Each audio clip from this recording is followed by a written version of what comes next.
That didn't work out. This wakes up every dog in the neighborhood.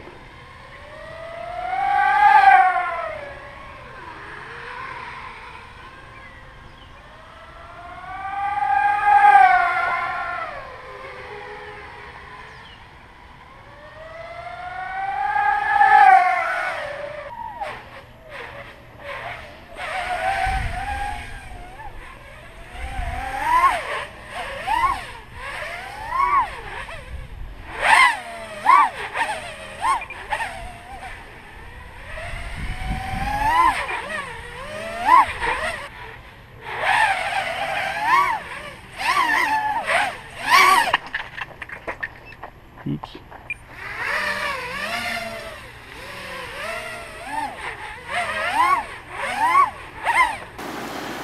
All right, good morning everybody. We are going to embark in building the new Simplecopter mini T-copter.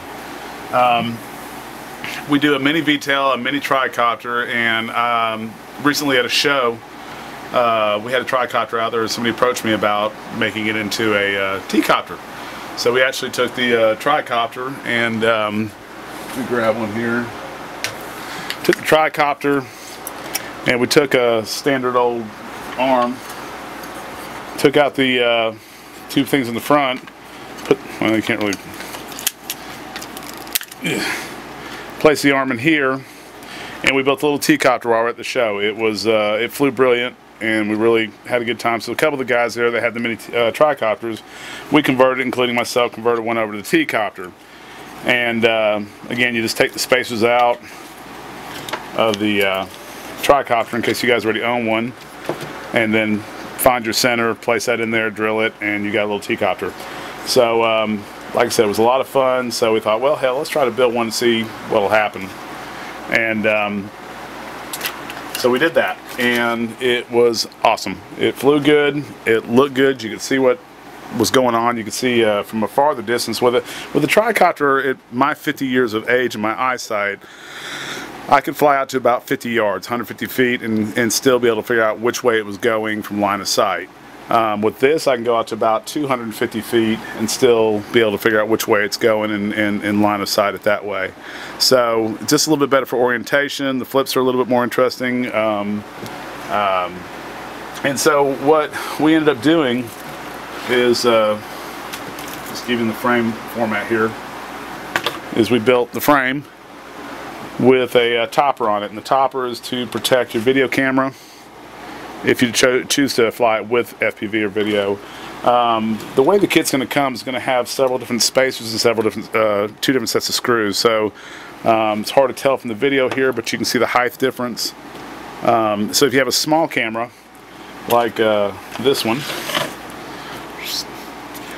there, you can actually use the lower one. This has actually got the taller ones on here just because I was messing with it, but either way, you can actually get the smaller one. Plus they're actually making smaller cameras than this even, so I wanted to leave the option to have the top deck a little bit lower if you want to do it with the lower deck or the upper deck. So you have different length screws, different spacers, that you can go basically 1.5 inches tall or 1 inch tall, or 1/8 inch tall for the smaller camera, or you can fly it without anything at all on it and just fly it as a pleasure ship just like that. And cool thing is to go from that to this requires you taking out 1 screw, 2 screw, 3 screws. Take these 3 screws out and then screwing this top deck onto it, and turns it into that. So the way I do my FPV is I actually hook the camera and the transmitter, with a little zip tie. I actually just drill some holes and ran a zip tie around my receiver.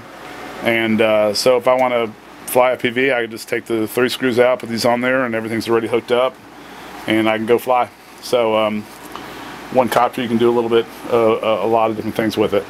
So why buy a T-copter, tricopter, or whatever over a little mini quadcopter that are very, very popular right now?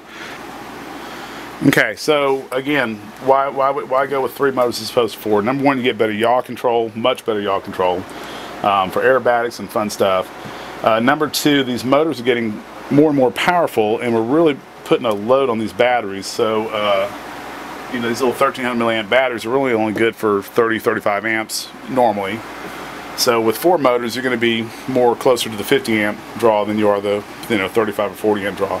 So the speed seems to be the same, power seems to be the same on 3 compared to 4, but the amp draw is less, so you get a little bit longer flight time out of it, and then you also get a little less high amp draw where you're going to be demolishing your batteries, which I've done a pretty good job of killing some batteries out so far, but I'm really pushing some of this stuff way beyond what it should be pushed, just to see if it'll blow up. So we're going to go over the things you're going to need to build this, and starting. Okay, motors, 2300 kV Sunnysky 2204, 2300 kV Sunnysky motors. I also recommend the Cobra 2300 kV 2204 motors. They're on both of my personal ships. They're a little more powerful than the Sunnyskys, but damn, they're hard to find. So the Sunnyskys are not a whole lot easier right now. So bad news for Simplecopter owners is that the Sunnysky and the Cobra motors do not come with the plates anymore. They are just the motor and some mounting screws. So Buddy RC has these for $1.50, I think, and they're the motor mounts for the 2200s. And so you buy that, you buy this, and you're back in business. If you buy a motor from me, I automatically include this with it, just because, you know, they're useless without it. So also, if you buy the Cobra motor, you'll have to buy the plate too, to build it on my copter. So again, Sunnyskys, Cobras. I've flown the Emax motor. I was not overly impressed with it. As far as power goes, it'd be plenty to fly your ship, but it's not a real powerhouse. The Sunnysky's will say I have 85% of the power that the Cobras and the Emax have, about 70% in my own personal workings with them. Now, it was flying another gentleman's copter, and they're pretty pathetic on 3-cell. It helped a lot when we put the 645 props on the Emax, but it still was not up to the Sunnysky's power, and certainly not up to the Cobra's power. Now, 90% of the people who fly my copter will be plenty happy with the Sunnysky on 645 prop and 3-cell. I have run the Sunnysky on 4-cell. It's doable, not recommended, but that never stopped me. So I do it anyway, as long as the speed controller can handle 4-cell. So in general, starting out, I would do the Sunnysky, unless you can find the if you can find the Cobras, get them. You might as well. A little more power and a well-built motor. So, but if not, Sunnysky's gonna be fine for 90% of my pilots out there who are not looking to do 65 miles an hour. 50 miles an hour is fine. You know, Sunnysky's great. Where was I? So, Sunnysky, Cobra, 2 I would recommend if you can find them. And I'm going to do my best to keep the Sunnysky's on my site. Cobra turned me down for a dealership because they said they cannot keep their dealers they currently have supplied with motors, so they're not taking on any more dealers. So at this time, I won't be a dealer for Cobras, but if it changes, you'll see them on my site because I like the motors a lot. Quality-wise, Sunnysky, Cobra, probably the same. A little bit more power to the Cobra. So it's up to you guys, and I'll show you the difference when we do the demo video on the Cobras and the Sunnyskys. Alright, next would be speed controllers. Unfortunately, again, I'm getting screwed by, not Buddy RC, but by the manufacturing speed controllers where they're not including the actual wires coming out the other side like we're used to in all my things. Let me make sure I'm still centered up here. Yeah, kind of. Let me back up a little bit. So, the speed controllers are not all coming with the wires coming out the other side that go to the motors.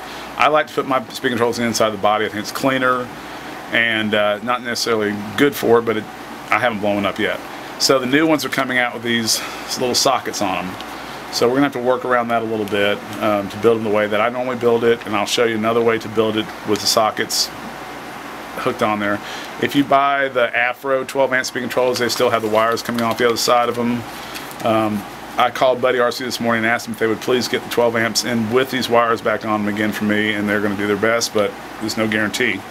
So Afro, excellent speed controller. Magic, excellent speed controller. There's a speed controller called the Fire 12 amp sold by Ready to Fly Quads that I've also used that works exceptionally well too, but it's only a 3-cell speed controller. This one, and I think I'm pretty sure the Afros are 4-cell. Hold on a second, let me check. And I just checked, and the Afros are a 4-cell compatible speed controller. I have pushed the Magics up to about 19 amps at a solid run. Like I ran it for 30 seconds at 19 amps. For a 12 amp speed controller, they did not blow up and they still work fine. That's very impressive. I've not done that with the Afros, but I'd be very surprised if they can't handle a lot of power too, because they're the design on them was really good on them. So I've used them in the past. They're excellent speed controllers, so they're another option for you. Moving on, control boards. You guys can use whatever you want, but Simplecopter, we still stick with the KK2 board. I know it's becoming, some people say, oh, it doesn't have this fast of a processor and this and that. It flies great for me. I love it. It works. I can change the settings without a computer. If you buy it from myself or you buy it from Buddy RC, they have the software on there that can that you can do the airbags without them going nuts. The ones from Hobby King still have the old software that go berserk whenever you try to flip it and do stuff like that. The other nice thing is it comes with a little plastic protective case, and which really works good when you smash it into the ground, like I seem to do a lot. So with the top on the thing, it's obviously protected. The board's protected underneath, but changing the settings really sucks. You can't see crap, and that's the case you're going to have on any kind of board you have on most copters. Is once you put that little topper deal on there, it's not going to be easy to fix or to change the settings. So KK2 board, I still recommend it. Still love it. Had very little problems with it, so I'm going to stick with that. Now, I was told, just for information purposes, that the NAS32, which is supposed to be an exceptional board for quadcopters, is not got the best setup for tricopters or T-copters. Alex, who is the owner of, well, they call him IB Crazy, he's the antenna guy for FPV, told me that the CC3D is a good board if you don't want to go with the KK2 board for a tricopter or T-copter, because they have their stuff together on the setup for the tricopter. I have not personally flown it yet, so I don't know, but that information is out there for you if you want to, pursue it any farther. Other things we're going to need is a servo. Let me zoom in on this sucker a little bit. Okay, back to servo. I'm finding that these Tower Pro MG90S, pick them up on eBay, get them from me. They're about between $5 and $11 depending where you get it. Can be gotten in the US. They're a tough little servo. They're an analog servo, so they're not digital. But so far I've had really good luck. This is actually just a used one I've got sitting on the table here. But new in the package, they come with all the hardware. You need to cut the mounting lugs, or actually just really only have to cut the one lug off, which is on the bottom. You can leave the top one, and it'll give you a little protection when you beat that tail on the ground every once in a while. But I like those. I've also tried, Buddy RC has a, I don't have it on this one, I'm not sure where it's at actually. I'm not going to recommend it right now because I haven't got to use it enough, but this is the Hobby King's new, what they call the digital version. I don't think it is. I think I got it set up on analog, but same MG, is that what it says? It looks like Mood 90, but it's a Metal Gear 90 also, just a little different lettering on it. Seems to be holding up fine. I picked it up on a whim.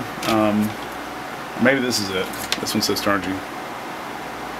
Yeah, so they call it the TGY90S, Turnigy TGY90S. Again, I picked that up, tried it out, seems to be fine. But that general servo seems to be working well for me. Good size, or cheap. Get two of them because you're going to bust a servo eventually. I've yet to do it on a Mini in quite some time. I've actually worn one out, but that was after a lot of hours on it. So that's your servo. Guys, don't be scared of servos. It's really simple. Once you set it up, you kind of forget about it. You're going to need a connector that goes from the servo to, let's pull this back up here and zoom. Check it out. Phone's ringing, hold on. Okay, one more time. So you're going to need a, called a servo to rear horn connector, or a servo to yaw block connector, I believe it's called on my website. They're $5. They hook to the servo and go into the main block. If you guys are old timers and or anybody who's been flying you know, RC airplanes for a while. It's a 256 rod with a Dubro quick connect on it, and you probably have a bunch sitting in your drawer. You just bend it 90 degrees and you're good to go. If you don't have that sitting in your drawer, you can buy them from me.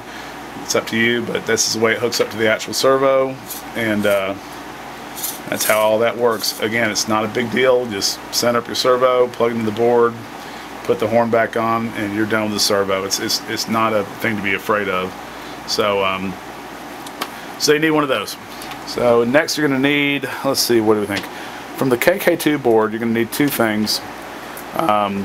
This is a BEC wire, and what that does is it hooks up to the board, and let's see if that's in focus. I think so.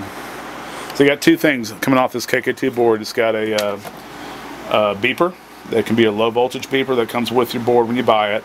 And then what you need to do is you need to buy an extra one of these to plug into that port, and that port goes into your wiring harness, which we'll explain later on.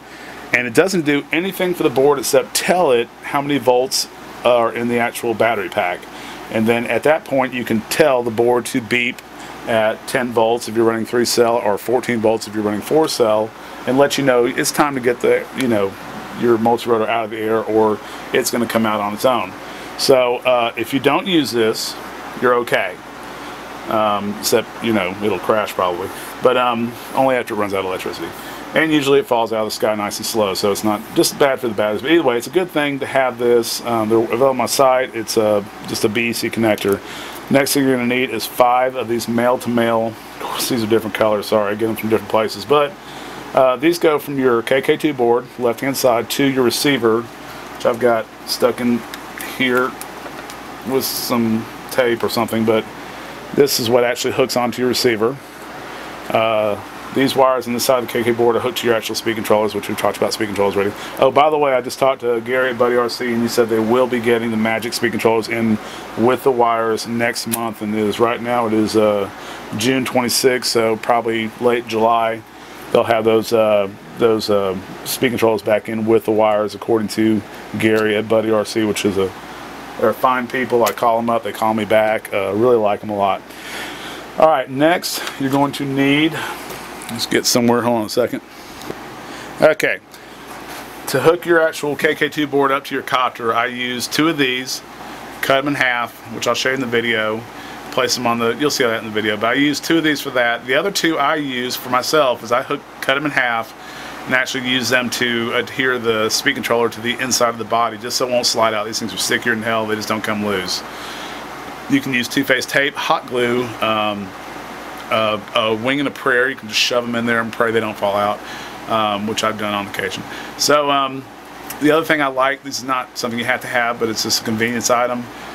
These are 1/2 inch by 1/2 inch little gray semi-sticky little foam doohickeys that we put on the end of the, you'll see it on the video, but we put them on underneath the motors to kind of give them a little bit extra when the zip ties cinch down, something to kind of keep some tension on it. So you can get these at the office supply. It'll be like in the places where you get little sticky things to put your pictures up on your cubicle, or you can get them from me. See, they stick to you really good.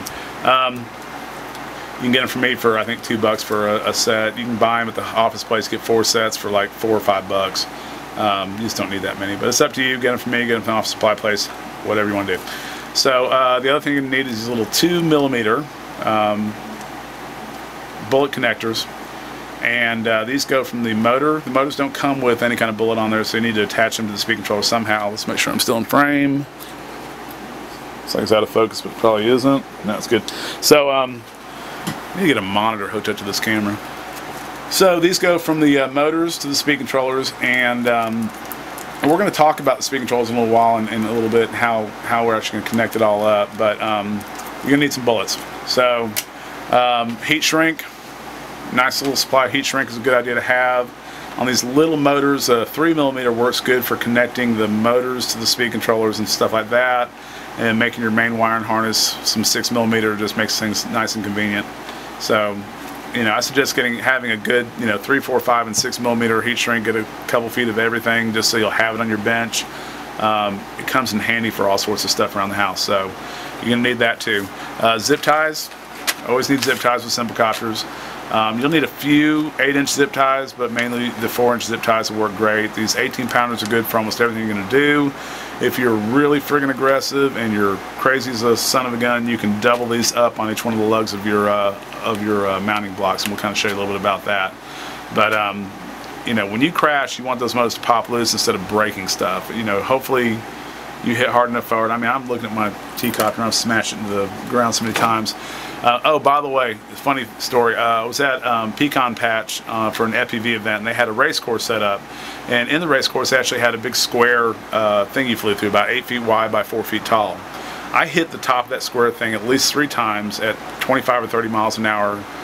And the weirdest thing is in the goggles, when you hit it, it kind of goes blank, and then you hear the sound of you hitting that pole with a copter. So it's the creepiest thing. So you know you hit it, and then a half second later you hear the sound of you hitting the pole, because I was about 250 feet away when I hit it over and over again. Unfortunately, no damage to the copter, no damage to the camera at all. In fact, it was this one right here, I believe it was, maybe this one, I don't know, but it was this one. And I mean, every time I went out there, I was just, you know, blown away that I didn't break anything. No arms have broken yet so far. I'm not going to say it's not going to happen, but you can see where, you know, I've skinned it up pretty good, but no damage to the camera, and no damage to the copter. I mean, I beat the crap out of this thing out there, and I'm very happy with it so far. So back to zip ties. Zip ties. You're going to need a little bit of 16 gauge if you're running the Sunnysky on 3-cell, and maybe I'm sorry, this is 14, no, what is it? This is 16 gauge. For your Sunnysky and 3-cells, 16 gauge, 35 amps or so is about the max amount of pull. 16 gauge is fine. If you think you're going to go with the Cobra motors, you might be pulling a little bit more amps. You might want to consider going with the 14 gauge. A little bit thicker wire, a little bit more weight, but it'll also carry a little bit more current. The other thing I would suggest, and I haven't got it on my website, but I will, is if you're having to deal with these Sunnysky speed controls. I know you new guys are thinking, Jesus, this is complicated, but it's really not once you get into it. I'm going to show you how to extend the factory Sunnysky with little sockets in it, speed controllers to work kind of like the old ones did, and hopefully they will when they get the new ones with the wires coming back out, and all you won't have to worry about this anymore. But buying a foot or two of this stuff, you can extend the wires out from the speed controller and then put the bullets on there and build it like I like them to be built. And I'll show you how to do that. But this is 18 gauge wire. Again, it's not on my website yet, but it should be by the time I get this copter on my website. So you might need a little bit of 18 gauge wire if you decide to build it that way. If you decide to put the speed controller on the bottom, which I'll show you how to do that. Take the speed controller, and man, these packages are hard to get into. I think you could take and mount the speed controller up underneath the arm, and then just run the wires directly from the motor into the speed controller here if you felt like wiring it that way. So I'm not going to do it that way because I smashed on the ground too much, but that's also another possibility. You could probably put it like right there. I don't know, it'd be a pain in the butt, but we'll figure it out. You can do whatever you want. This is a hobby. Always remember, this is a hobby. So I think I've gotten everything. Just a quick recap. Get your pen and paper out. You're going to need 3 motors, 2204, Cobra, Sunnysky, whatever you want. 3 speed controllers. Afro Magics are incredibly good. Ready to Fly has a Fire 12, that's really good. All work good. You need 3 of those. You need a servo. Again, it's called the MG90S Tower Pro Servo. You need the 5 of the male-to-male wires. On my side, you can buy them at Hobby King, wherever you want to. You need KK2 mount pads, 2 minimum, or 1 set, minimum 2 if you want to use it to connect your speed controllers up. Foot of either 16 gauge for the Sunnysky motors, or the 14 gauge if you're going to go run the Cobras. Heat shrink. Write that down. You need at least 9 pair of the 2mm bullets, zip ties, pads. What else? This is to build a copter, not to fly it, because you'll need batteries and radio and all that stuff too. So I think that's it. So we're going to go on to the building process, I think. Okay, so you're going to paint the frame if you want to, which I would highly advise. What I use is a primer, just a white primer, to just kind of spray and get the wood filled, and it makes taking the color a lot better. Then you pick your color, whatever you want. This one's blue with fluorescent yellow for the arms. I found the yellow on the arms especially are really good to see in tree lines, and it gives you a better visual from the ground to be able to see which way your copter is pointed, which is the whole idea of this copter, is to be able to see where it's going. And then you know, you might want to sand it between the actual primer and the color, just light sanding it with some 200 to 400 grit. I'm really crappy at painting, so I didn't do that great a job. But either way, so once you paint it with the primer, color, you know, possibly light sand again if you're really that anal. I got a buddy of mine who can make it look like a car color. But if you put a little bit of the crystal clear, whatever you call the stuff, this is crystal clear enamel, but it's basically just a clear gloss. Man, that really sets it off. It makes it nice and slick and relatively waterproof, and just makes it look like it's a nicely done job on the arms and everything. So don't go crazy on the amount of paint. Try to keep it as light as possible.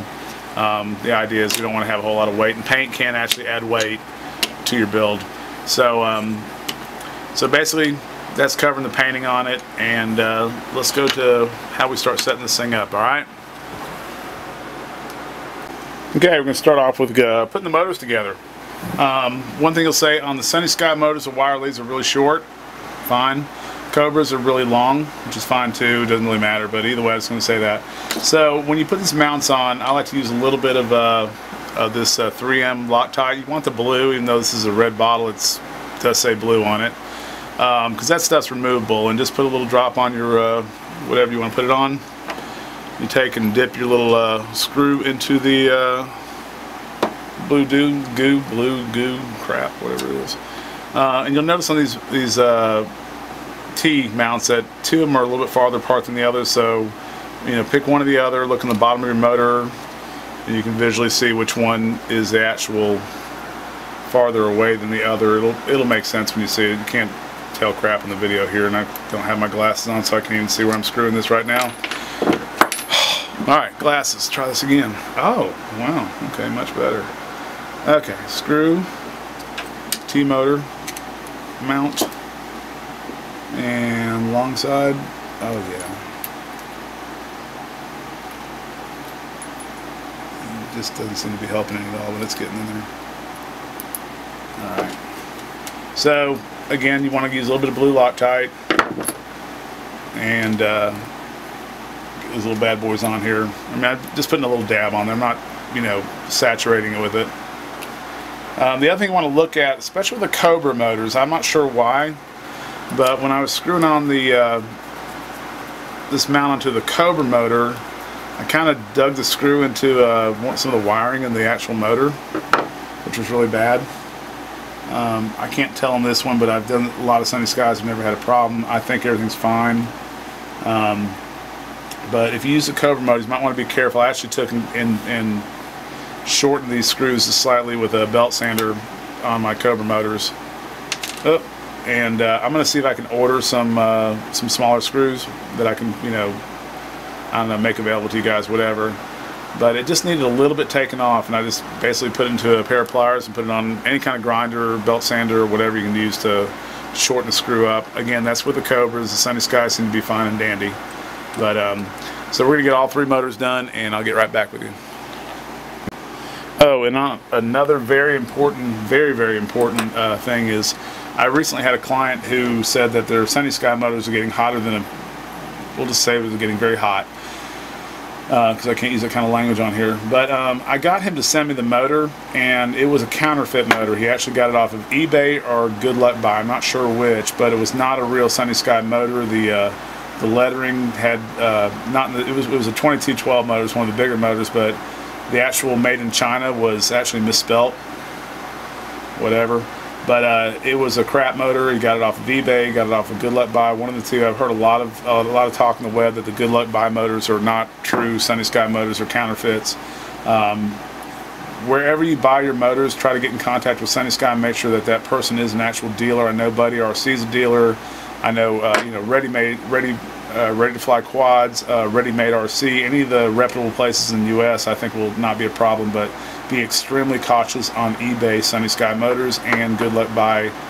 Again, I don't know for sure Good Luck Buys are counterfeit, but I've heard a lot of talk that they are. So very cautious about that, because you're really better off just buying a cheap, you know, Hobby King motor than a counterfeit Sunnysky motor, because they suck. So just a little warning there: be very careful who you buy your motors from, because, you know, counterfeit ones crap. They get hot and they don't work with the crap. So just FYI. Okay, if you get the Afro speed controller or the Magic speed controller that has the wires actually connected to it, like this one, you can skip this step.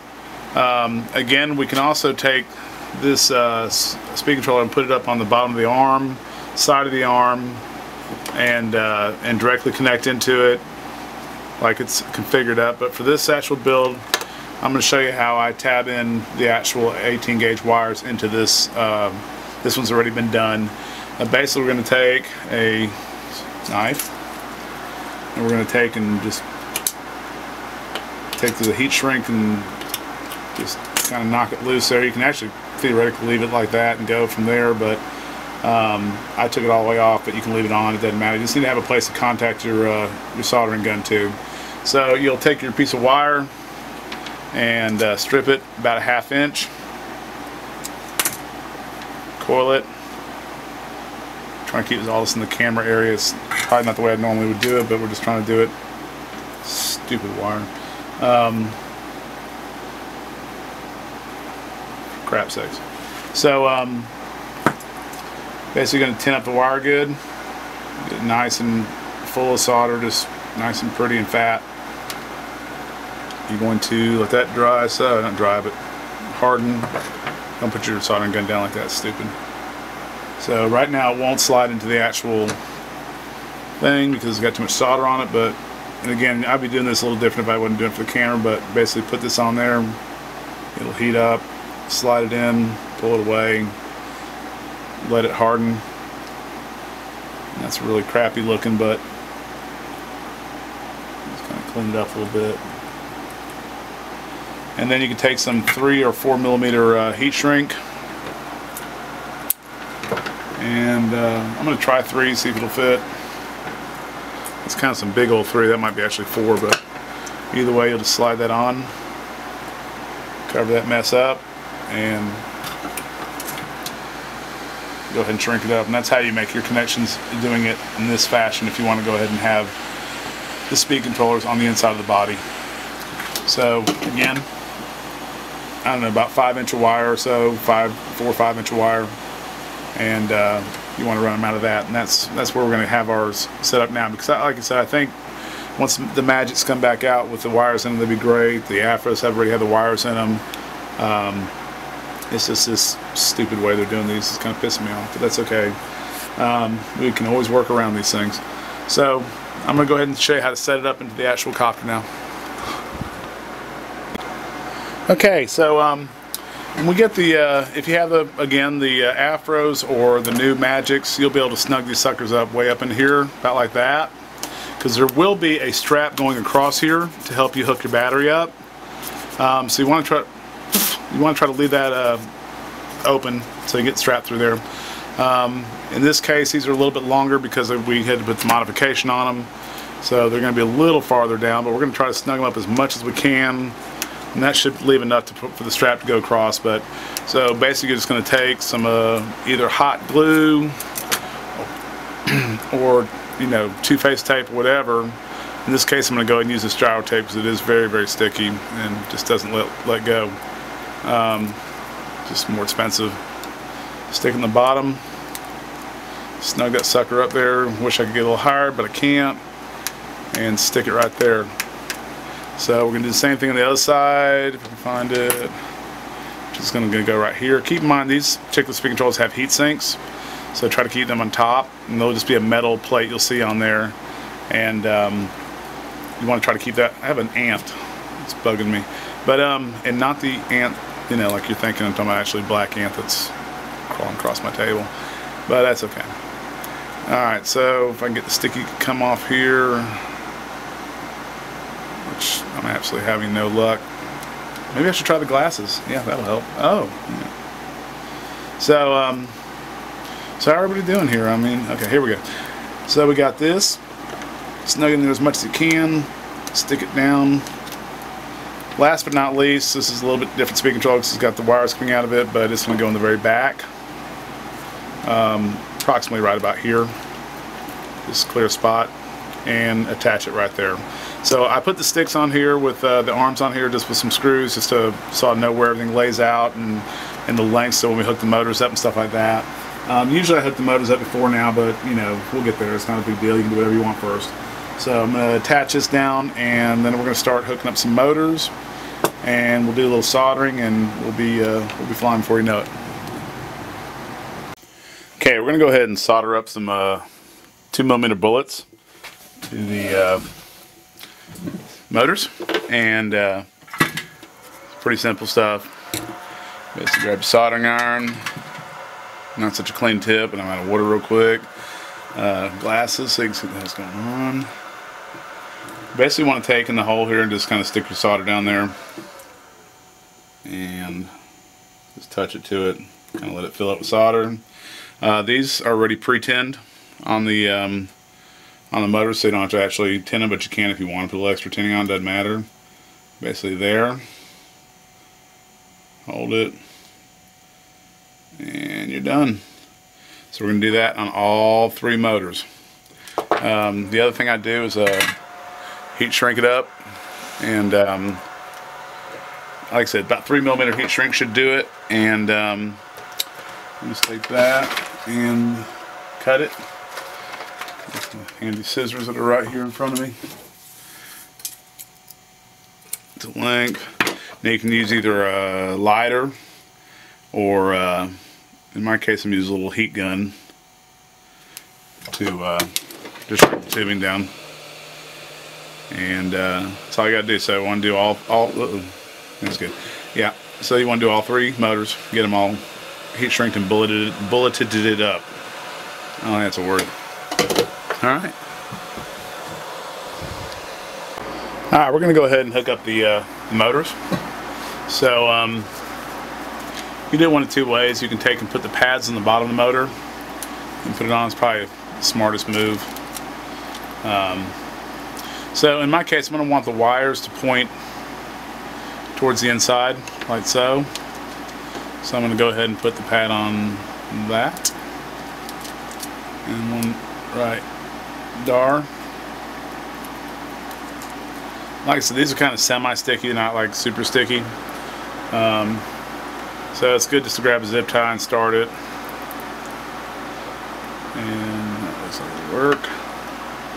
Slide it on. And just position it low, kind of close to the end. Stick it over. Tighten up one. Now you can get a zip tie gun, which is kind of nice. It's convenient. Makes you feel kind of happy when you have to zip tie something. I don't know how to explain that one, but basically what you have to do is when the zip tie guns go, bam, you're done. Bam, you're done. So we got a motor mounted to the copter. Obviously we're going to do that on the other side. I want to go over how to hook the rear motor up because it's a little bit different, obviously, because we're not zip tying it. But I want to zoom in and show you exactly how I position this motor on here for the before we put the screws on. So hold on a second. Okay, so we're going to exit the motor wires out the side and the back, and since we have a little hole running through here that the actual servo to rear block connector connects to, you kind of don't want to send a screw right down through the middle of that hole. It's generally not a good idea. So what I do is I take this side over here, I bring it really close to the edge, and then on the other side I kind of bring that close to the edge and I run it up and down until it's kind of centered. Basically knowing that when you put the hole down on this side right here that you're not going to be hitting the hole in the block. So a little common sense, you can figure it out, find your first hole to start. And I think that's right about it. Take your drill, and you just want a little 1/16 inch drill bit. Alright, that's a hard piece of wood. Or a crappy drill bit, probably a crappy drill bit. Okay, so we're gonna screw that down with a, these are number, shoot, I gotta find what kind of screws. These are really small screws though.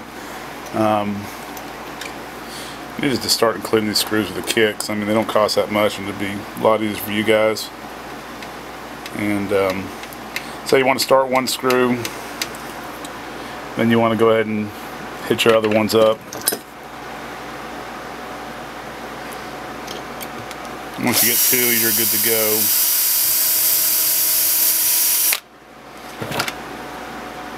So I'm going to do an upper shot of this to show you exactly how I place the motor on here. In general, you just want to make sure you can still get your little connector through here and not have it run into the screw. So, even though it's going to be going down, but you get the idea. So, I'll show you that as soon as I get it undone. Yeah, you know what I'm saying. Okay, it kind of shows the placement. It could have used this motor being over just a little bit farther. I kind of got it too close to that edge and not far enough over on this side, but you kind of get the idea. We kind of camber it over a little bit. It's not going to make any difference, but that keeps this all clear, so it'll clear this screw right here. So common sense, you guys will figure it out. You're a smart bunch of folks. Okay, we got the all the bullets put in place. We got all the motors mounted, rear motors mounted. So what we're going to do is now we're going to go in and hook up the actual speed controllers to the actual motors. Now I'm going to show you. I'm going to hold on a second. We're going to pause a second. Okay. So what I like to do, I kind of put a little too much wire on these, but that's okay. So the way I kind of figure it is I take. You want to have a little bit of you know, play in this line, so I pull it nice and tight. Use the longest one because sometimes you have to switch these wires to make the motors rotate a different way. So I'll take my, you know, farthest away wire here and my, you know, farthest away motor here, and I'll go ahead and make the cut on this wire right here at the end. And if I can find my snips, and I'm going to do that to all three wires. Click. So that'll give me my worst case scenario.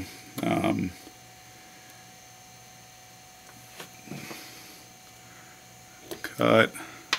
I guess we could just actually just hold these wires out here and do it this way. Not a big deal. Okay.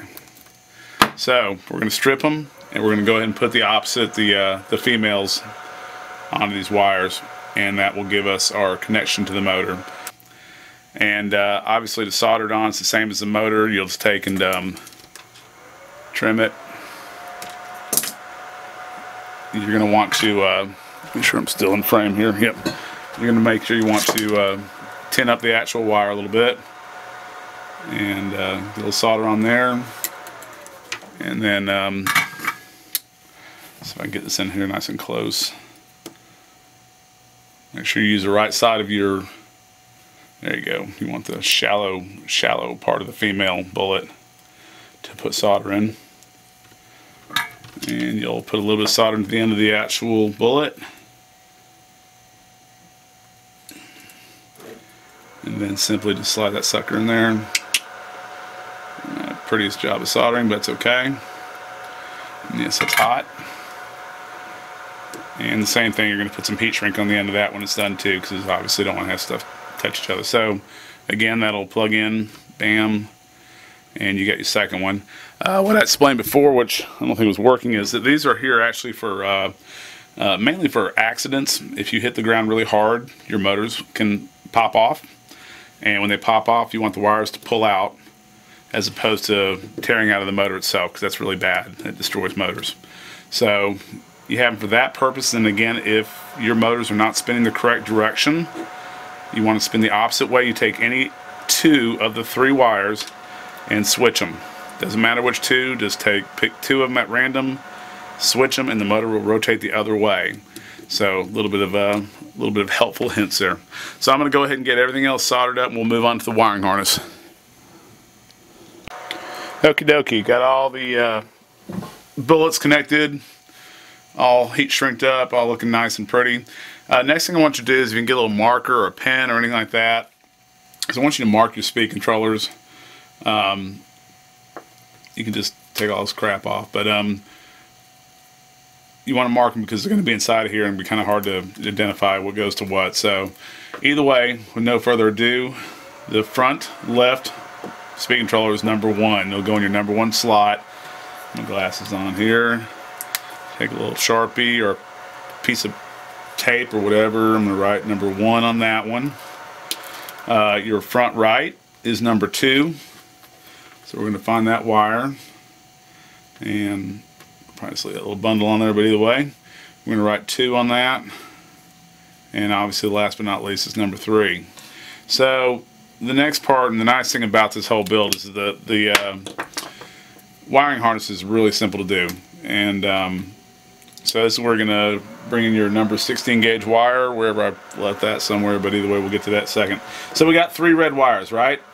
So what I'm going to do is I'm going to take and just bundle them together, look at them here a second, and I'm going to say, alright, 2 of these are going to be my wire, and the third one's going to kind of go around it. So I'm going to cut it right here. I mean, you could leave it full length, it doesn't matter, but you know, weight is not your friend. So we're going to snip those 2 bad boys right there.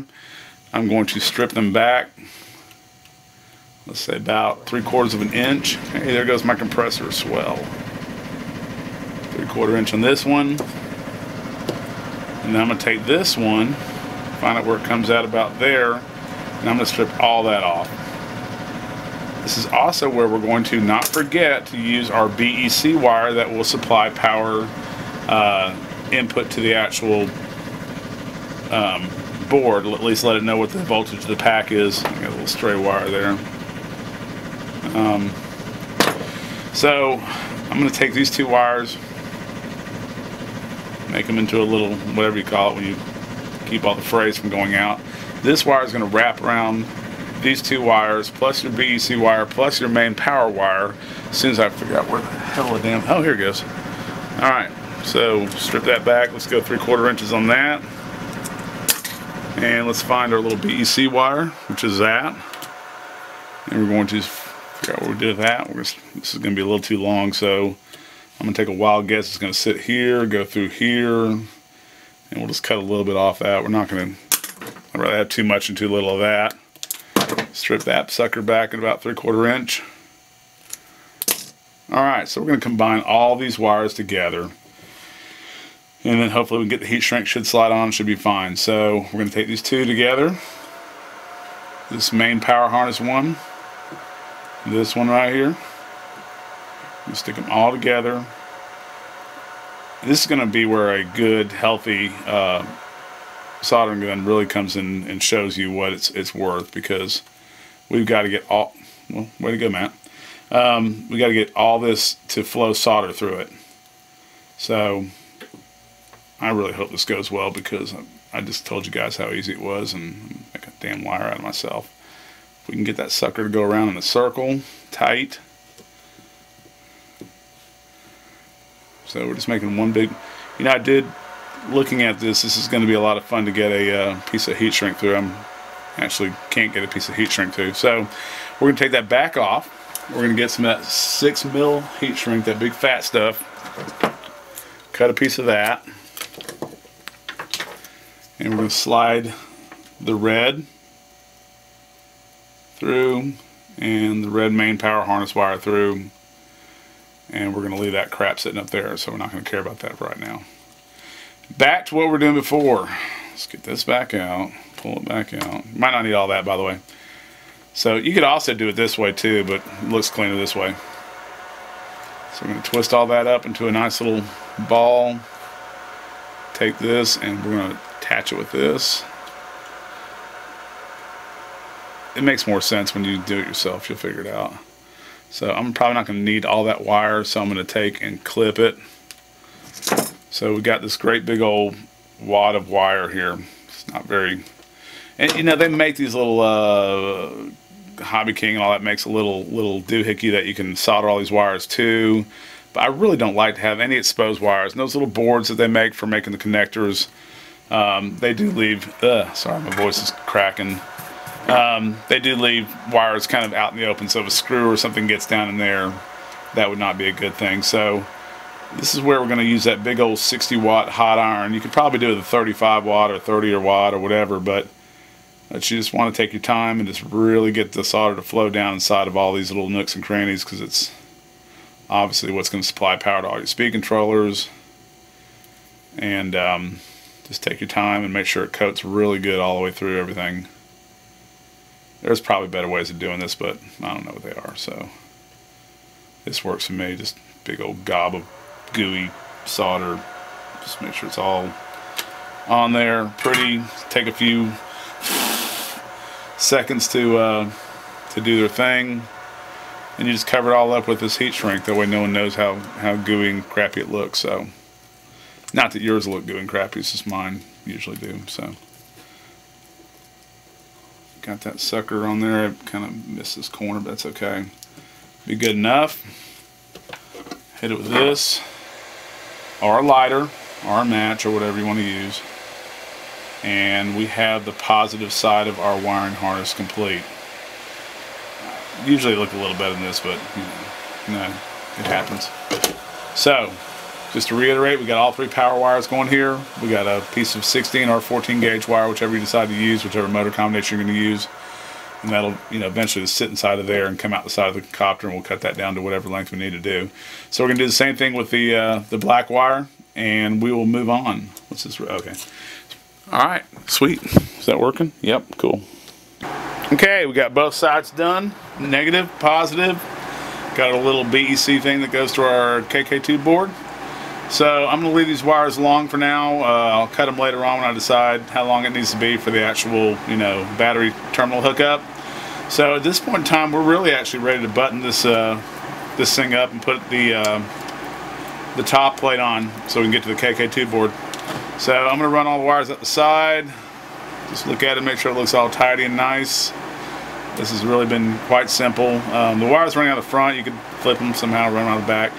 This arrow here is going to have your receiver, and that's where that's going to sit, but we don't have to worry about that right now. I did have one guy tell me that he drilled a hole in the top of this top plate and ran his wires from here out into the actual KK2 board, which is pretty trick, but since I put the battery up here and the plate and stuff, I'm not going to do that because I think I need the room for all the other goodies. So we're going to take the screws out, pop the plate on, kind of got a little dirty, and set our KK2 board up. So I don't know if you want to sit here and watch me take the screws out, but I mean, you can. It's not a big deal, but you'll figure it out. It's not hard. I mean, just screw, take it out, stick it on there, and put your screws back in place, and you're done. So you'll get that, figure that out. Okay, we're going to go to the servo next because that seems to be the thing that everybody's scared of. It's a servo. It moves back and forth and makes the back end go back and forth to control yaw of the actual copter. It's not a big deal. With the MG90S, you'll have to cut off at least one of the lugs, which is this top one right here. On this particular build, not in the tricopter build, normal tricopter build, but this one I like to leave the bottom lug here because this is actually going to attach to the bottom of the boom, and that bottom lug gives a little protection to the wiring in case you go scraping it down the street like I kind of do a lot. So you can use snips. You can snip the sucker off like this if you want. That's pretty damn close. It could come off just a little tiny bit more. I mean, you could take a knife and, without cutting your damn self, which I'll probably do, you could just kind of take off the extra Goomba that's on there and be done. If you have a belt sander, like a little tabletop belt sander, that'll work too. But whatever it takes to get that crap off there and get it relatively smooth, do that. Doesn't be perfect, close enough. So we're going to take a piece of this, these two little 1/2 inch by 1/2 inch doohickeys, stick them on there, stick it on there. It's a little bit sticking over a little bit too far. So before we do that, that was kind of stupid. We need to put the horn on, and it comes with 3 horns, which is nice because if you break a horn, you get some extras. So I'm just going to take, I don't know, this one looks kind of cool. So we're going to take this one out somehow or another. There's a little tiny screw in there that's going to actually hold this on here, but for now, just pick a spot, stick it on. You also want to get your little drill out and drill, take your little 1/16 inch drill bit And the holes that I use are the third one back from the end. So, oh crap. So I might as well just drill them out while you're here.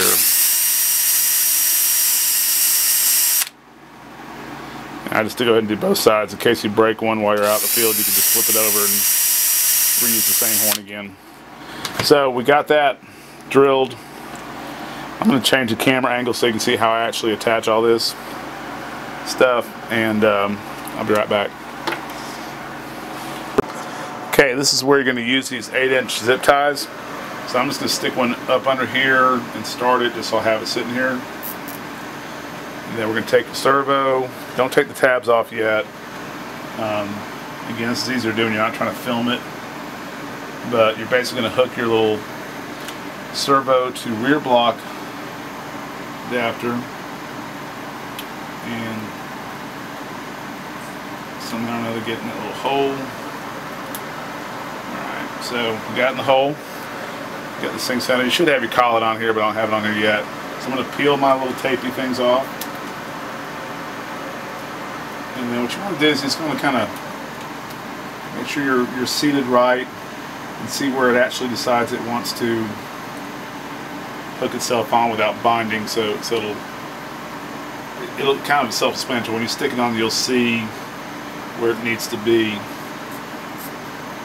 as far as forward and backwards, where it just sits right. And when it sits right, take your zip tie, feed your wire through it. Again, if we weren't trying to do this on video, it'd be a lot easier for me to sit this right on the table and do it, but kind of trying to give you a show of where it goes. So tighten the old zip tie down, and so we basically have your setup now. This is not perfect because it's sitting flat, and I would like it to be perpendicular. In other words, this to be completely sideways and sitting flat. So I might have to screw this arm in a little bit farther. So let me get to that. We're going to try to make this so when the actual arm is going across, it is actually sitting 9 degrees. You want this actual block to be not, exactly flat, or as close to it as you can get. It may not be perfect, but get it close. So I'm going to play with that and see if I can shorten this servo to rear block connector, make it work. Okay, I was able to go ahead and turn this in a couple turns, and I got it to just about flat. It's just slightly tilted to the left, which is fine. So we're going to put a second zip tie under there, and again, you want to, I'm not sure if I went over this before, but when you put your zip ties on, you don't want them both exiting out the same side. You want to have it crisscross a little bit. So if this makes sense when I hook it on here, you'll see what I'm talking about. You want to do this in your motors and everything, and what it does is it pulls everything straight. So I got one coming out one side, one coming out the other side. So when I hit it with the doohickey here, not really doing good on my words today at all. I'm sorry. It's early in the morning. Power went out last night. Got to use my new Yamaha generator. It was kind of cool to watch TV with. So got it all snugged up, pretty flat, pretty flat. Don't put your screw in the bottom of this. Actually, what you want to do is you want to take it off and just let it hang, because when you power up your board, it's going to center your servo. And once you get it all programmed, then we'll actually hook it back up so it'll be correct to start with. So we're going to go ahead and go to the KK2 board now.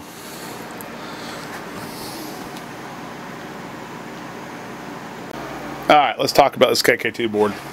I've had on occasion where I pick up a KK2 board and it kind of rattles in this plastic case when you shake it. This one does not do it.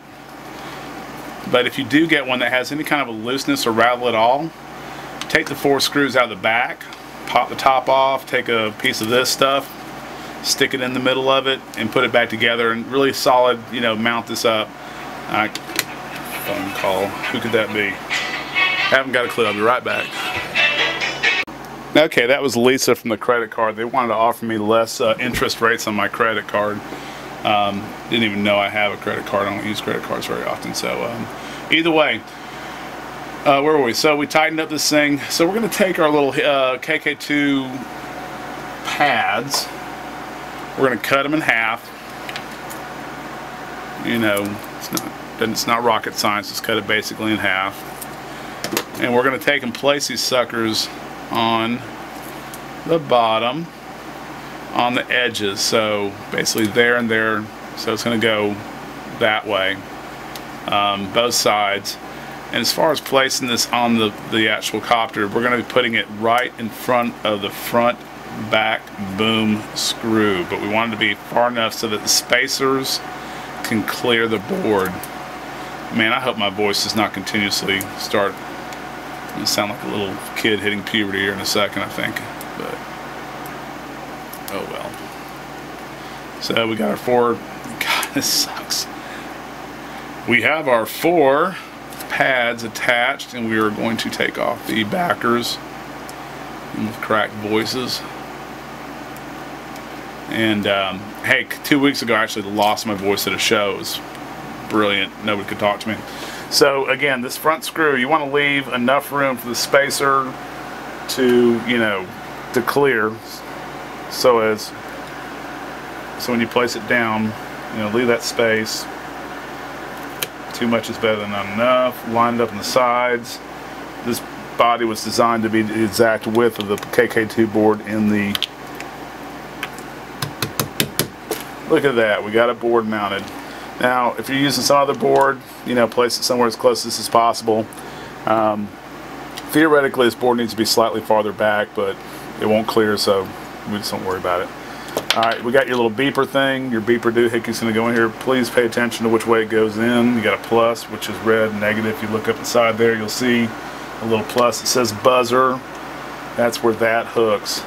That little wire we hooked in here, very carefully make sure you look inside and see plus, negative, plus is red, negative. There, you're done. If you don't have this on here, you omitted it, the board will still work. It's not a big deal. So we're just running right along here. We got number 2. Very importantly, folks, I'm going to take these little things off here, is to make sure that the white or light orange wire, whatever your negative is your dark color, your light is your white color, goes to the center. It's a good thing to do if you want everything to work. Here's number 1. Hook number 1 slot. And number 3. We're going to tuck all these wires up underneath here and make them all neat and pretty when we're all done and make sure everything's working right. So that's going to go number 3. And last but not least is number 4, which is your servo wire, and that will go into the 4th slot. Alright, and next we're going to take our male-to-male wires, which I have somewhere around here. Look, I found them. And,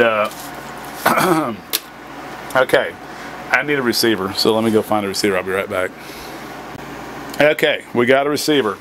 This is a Lemon 6-channel RC receiver.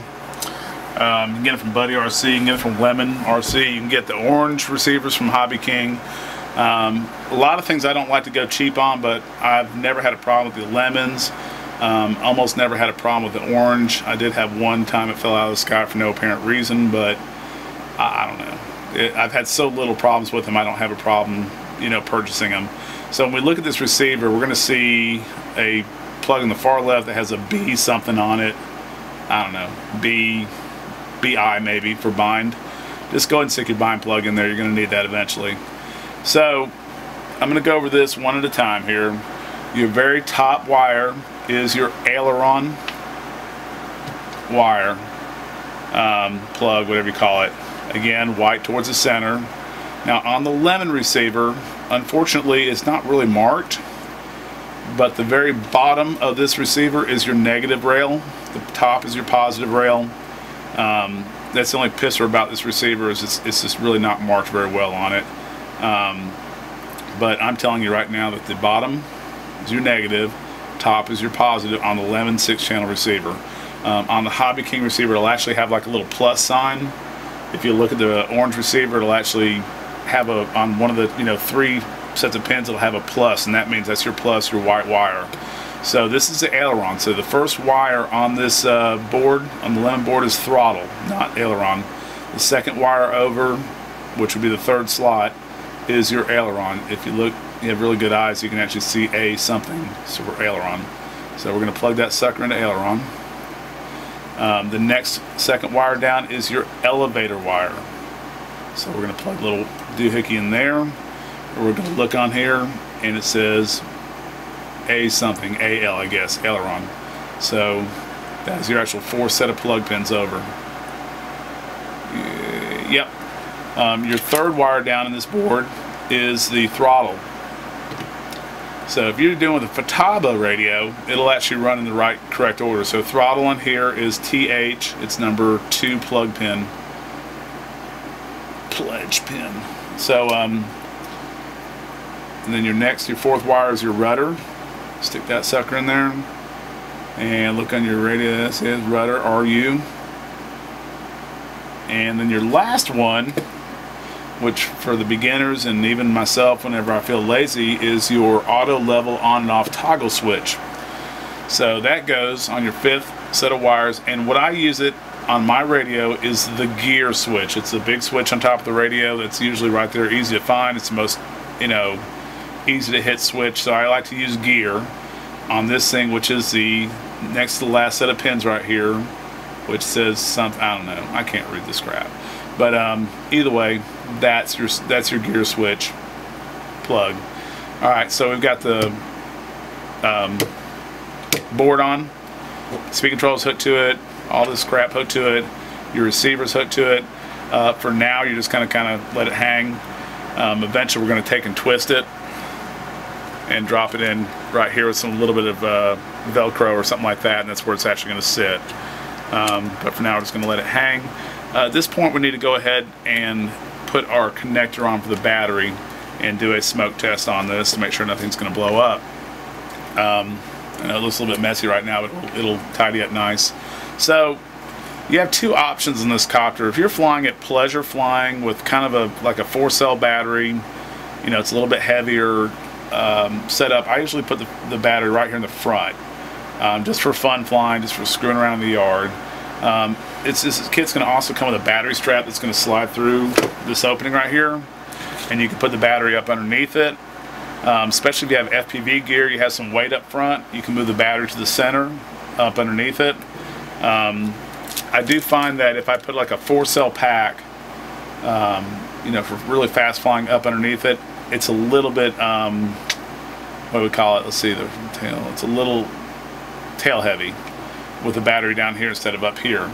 So for really hard aerobatics, I like to put it up front just because it kind of evens out the battery. If it's a little tail heavy for pleasure flying, it ain't going to make a damn bit of difference. It's only that full throttle flooring it that it might kick a little bit off, a little bit here and there. So generally, you're going to put your battery up underneath for FPV flying when you have your camera and your Mobius sitting up front, or GoPro, whatever you're going to put on there. You're going to need the weight, a little farther back. You can fudge that battery back a little bit forward and backwards to make it, balance right. You'll see when we do some flight tests, I'll show you what happens when you have a little bit too much forward or backwards battery. That's really the best way to find out how your copter is balanced, is floor it. If it tilts, forward or tilts backwards, you need to move your battery to compensate for that to get the weight just right. So where were we? Got to go ahead and put the wire. I'm using the T Dean's connectors. I've just always used them, so that's what I'm going to use for mine. I'm going to cut the wire about this long right here. See if I'm actually in camera here. Yeah, about that long. And that way I can run to the top, run to the back, run to the side, wherever I want to. So I'm just going to snip these little wires now. And we're going to solder on our connector, then we are going to go ahead and see if it blows up. Okay, I'm going to go ahead and show you how I solder these things on here. First you do is obviously cut back a little bit of, expose the wire. You want to tin them up a little bit of solder on them. And then you want to take your little connector. Where the hell it went? Seriously? Oh, it's hooked to the actual thing. Duh. Okay. So on a Dean's connector, the vertical side is the plus. So we take, I don't even know if I'm in camera view here, I think I am, maybe I'll out of focus, but sorry. This is really hard to do when I'm trying to do this on camera, but you guys are probably getting tired of hearing me bitch about that. So let's put a little dab on the positive, a little dab in the negative. Now importantly, which you'll do this over and over again and screw it up, It's like I do, is you'll forget to put the heat shrink on the wire before you actually solder it up. You have to desolder it and do it again. But for this particular case, we are going to remember to put the actual heat shrink on the wire before we solder it. And not screw it up for a change. So again, positive is this vertical side, the tall side, the thicker, the wider side of the Dean's connector. Basically just lay that sucker in there, touch it on there, make sure it's, and you'll tell, you can look at it once it's, you know, hardened up to make sure it's actually made a good contact, but I can really physically see that that one worked just perfectly. And same thing with this. Slide that down there. The less time you spend on these terminals, the better for the actual connector. That's why a good hot iron makes sense. So, I'm going to do a visual check. It's a very important piece of your build. Make sure the solder flowed real well. Slide these little bad boys out. And do the little heat shrinky thing. And then we can connect a battery to this and see if anything goes smoky. If everything was done right, we should be in good shape. Alright, here we go. Just a real quick test. If everything's hooked up correctly, your board should light up and should make some beeping sounds or something. Okay, no smoke.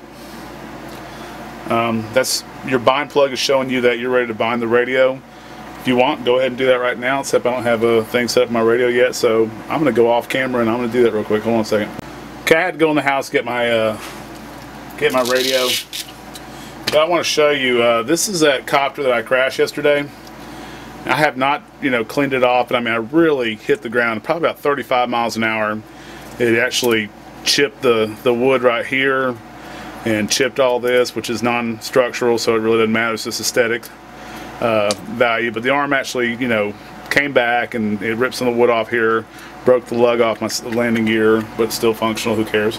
But I hit probably at 35 miles an hour like that, straight into the ground, and I'm pretty happy with the damage it did. Like I said, one motor popped loose, broke both front props, and took the opportunity to go ahead and put some brand new props on this thing. These little 3 blades actually hold up much better than I thought they would. I thought they'd break, you know, if you just breathed on them, but they take a pretty damn good beating before they break. So back to the build. We got to bind the radio. So I'm gonna need a fresh channel, so let me get a fresh channel on my radio. Okay, so we're gonna set our radio up. Very important, guys. I know it sounds crazy when you're flying a multi-rotor, but you want to set up your model, your new model, as an airplane, not a helicopter. It has something to do with the throttle curves and weird stuff like that. But just take it from me, set it up as an airplane. Okay, I named this one Mini T Yellow Blue, very original. So the two things you have to set, if this was a DX6, a new DX6, the menus are the same. This is a DX9. You know, it's a great radio, but personally, I think if I was purchasing again, I'd probably just get the new DX6 Black because it's about $200 cheaper, and the way I use radios, I've already dropped this one. I had to have the gimbals replaced. You know, I'd be happy with the DX6, I think, for everything I do, but that's me. So we're going to go to the menu. We're going to go to the menu, which is the right-hand button. Go to Servo Setup, Enter, and you have a doohickey up here that says Travel. You're going to rotate till it highlights that. Press a button, and you want to go to Reverse. Okay, this is your servo reversing. You click it again. Leave the throttle alone. The aileron, you want to change it to reversed. That's good. Then we go to the next one, which is the elevator. You want to change it to reverse. You want to leave the rudder and the gear alone. So once you get those two, aileron and elevator reversed, you go back out to list, main screen. And besides binding, you're done with this radio. That's all you have to do is change the aileron and elevator to reverse, and then you're done. So to bind these two together, we're going to take, turn the radio off. You're going to plug your copter in. You're going to look for this little blinking light here. Now theoretically, I have to have this radio farther away from this thing to bind it, so I'm going to have to pull it out of the frame. But I'm going to basically hold the bind plug, hold the button in, turn on the radio once I get about 3 feet away from the copter. And I'm holding that button. I hear it say DSMX 22 milliseconds. Bind complete. okay, bind complete, let go of it, this light stays on, and now we have a bound setup.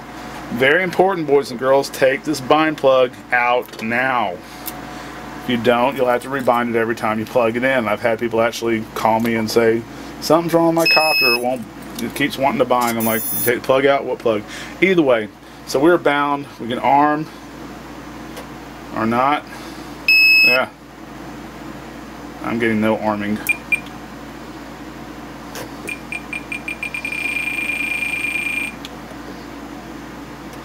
Well, I got nothing.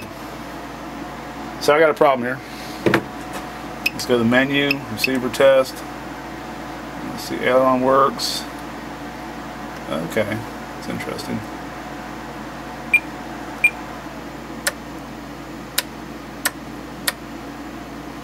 Auxiliary, it's weird. Well, let's go back. Okay, we're going to go ahead and start programming this board the best we can. Hopefully you can see all these letters good. So right now that says safe, safe level is off, ACC not calibrated. We got to do that before we can get the board. It's got the battery voltage, temp, I don't know what the hell that means, but alright, so we're going to go to menu, and we're going to go down till we see load motor layout, enter, and we're going to go to tricopter. Enter. Are you sure? Yes. Alright, back. Okay, the next thing we have to do is we have to do the ACC calibration. This needs to be on a flat surface. So technically, I'm going to go ahead, not technically, I'm going to go ahead and hook the landing gear up to this thing, put it on the table. I know my table's flat, and I'll do the ACC calibration at that point. Be right back. Okay, we're back. So now we're going to do ACC calibration. So we're going to go to the menu again. We'll scroll down until we see ACC calibration. Enter. Place the aircraft on a level, blah, blah, blah, blah, and don't touch it. So press continue and don't touch anything. Let it do its thing. Do a little countdown, then it'll go calibrating and continue. Done. Done. Alright, next thing we're going to go up to is something I like to do, which I don't know if it makes any difference or not, but servo filters set at 50. I always take mine up to 70. This makes the tail a little bit smoother. Next thing is your alarm 1/10 voltage. Go up to that. On a 3-cell battery, we're going to go to 100, which would be 10 volts. We're going to leave this at 3-cell for now. If you went up to 4-cell, you go up to 140, which would be 14 volts. So, done. Back. Next thing I want you to do is with these mini tricopters and mini quadcopters and mini T-copters, the gains are just too high. There's such a small area from side to side that the gains don't need to be so high and hard. So, factory on this one is P gain on your aileron and elevator and stuff is 65. I'm going to take it down to 35. Alright, you can back up. So now our roll aileron's 35, our pitch is 35, rudder's 65. We'll leave it there unless if the rudder's got a little bit of shaking back and forth, you can lower it down. If not, leave it alone. But basically, guys, that's about it. The stick scaling, so we call it stick scaling. Crap, hit the right buttons here. Stick scaling on this is at 30 right now, which is your factory default. We're going to leave it at that for the first flight. A lot of people ask me, what stick scaling do you run at? I run it about 120 on the aileron and elevator with about 70% expo on your radio. And what that does is it makes the center of your stick be a lot more softer, so it won't be so touchy when you're trying to hover. It takes a while to get used to it. You need to build up to those stick scaling settings slowly, but people ask me, so I'll tell them that's what I run is 120 on my aileron elevator and 95 on my rudder. My voice is going out, folks. So back, theoretically this should arm. It's armed. Motors all spin. Alright, so before we go any farther, then we got the tricopter set. We've got all your settings down the board. We're going to go to the servo and finish the servo up. The thing that everybody's all scared about. So let me get this camera reset. Okay, with the battery still hooked up, radio still turned on, we're going to take, very difficult, so bear with me. We're going to flatten this all out till it's relatively 90 degrees. Push it in, put the screw in, wherever that might be. I'll just let you guys hang out with me while I do that. Try not to lose this screw. It's like terribly hard to try to find another one. So I got my glasses on. And come on, bro.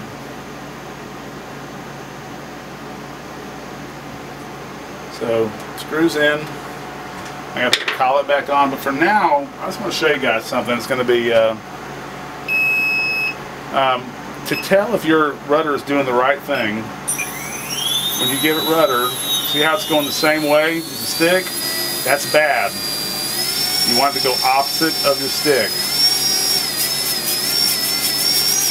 So, to do that, you got to go back to the board, which means you have to reset the camera again. Alright, disarm, and stop. And we're back. Okay, so our servo went the wrong way, so we're going to go to menu, and it's still in stick scaling, but we're going to scroll down to mixer editor. Mixer editor, enter. Now it says channel 1, we're going to hit the enter again, channel 2, channel 3, channel 4. This is your rudder, all your things to do with your rudder. So where it says rudder down here, the fourth one down, it says 100.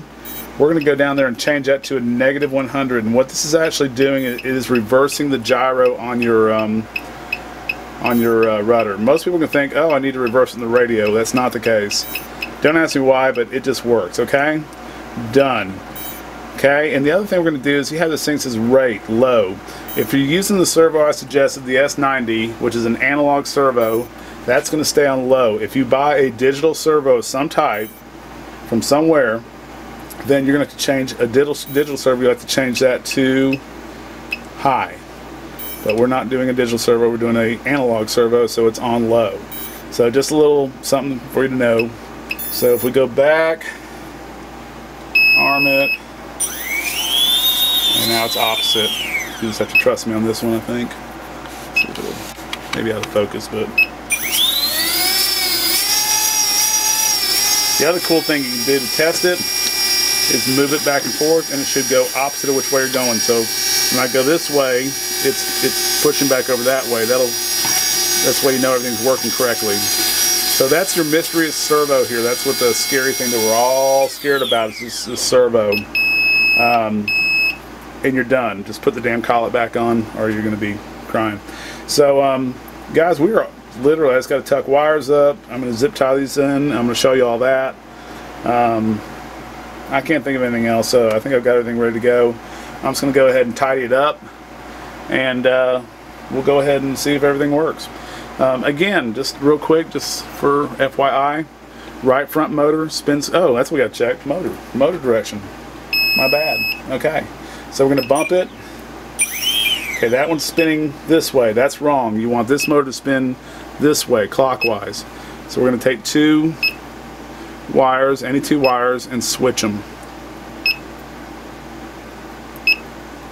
And now we're going to check that. So it's spinning this way now. See? Alright, the left motor over here should be spinning counterclockwise. We give it gas, and it is spinning. Ow, crap, that hurt. It is spinning counterclockwise. And I'm missing some skin. Your back motor should spin clockwise. So we're going to give it gas carefully, and it's spinning clockwise. So 2 out of 3 is not bad. So again, with your props, you're going to look at your props. I got none right here, but I have props everywhere. Either way, I'll be right back. And I'm back. Okay. So with your props, you need to take the little nutty dilly thing off. Oh, by the way, before you do any testing these motors or spin them up, kind of hand tighten these little things a little bit, or take them off completely, because if you don't, you'll gas it and the nuts will fly everywhere, and it really sucks when you're like, you know, shag carpet or something like that. So, okay, we got props here. We got clockwise and counterclockwise. But how you know it's clockwise is you'll see the lettering on the prop somewhere. on the top. That way you know it's not upside down. And then look at it and spin it and see which way it would be pushing the air. If you look at it this way and I'm spinning this way, it's gonna push the air down. So that's a clockwise prop. That's gonna go on the clockwise side. This one, lettering, spin it, and to make the air go down, it would spin this way, which is counterclockwise. So that goes on that side. And this one again is clockwise, spin it. This one goes here. So we're going to attach those props up. And when you put them on, you need to make them tight, but you don't need to make them, you know, you don't. Crap is. But you don't need to make them so tight that you're just, you know, bending crap. So you just basically put it on there snug and find your whatever you're going to use to tighten it with, and just basically just about like that, about a quarter turn once you hit snug, and that should be just fine and dandy.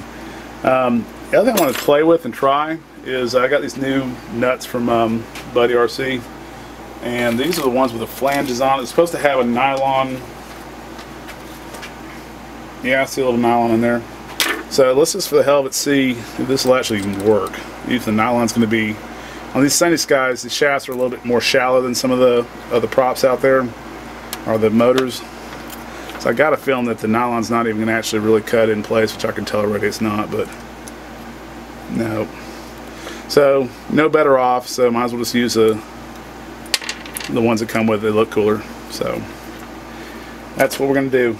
And the other thing is, you know, they make reverse threaded props that's supposed to go on this side, or this side's supposed to be spinning the other way. My issue with it is I do on occasion lose a prop nut. It's usually when I hit the ground really hard. But I can go to Home Depot for a dollar or two and buy a bunch of 5mm nuts and some 5mm washers. I put it in my box. If I lose it, I just take it out and put a new nut and washer on there, and I'm done. If you have the reverse, it's an ant on me.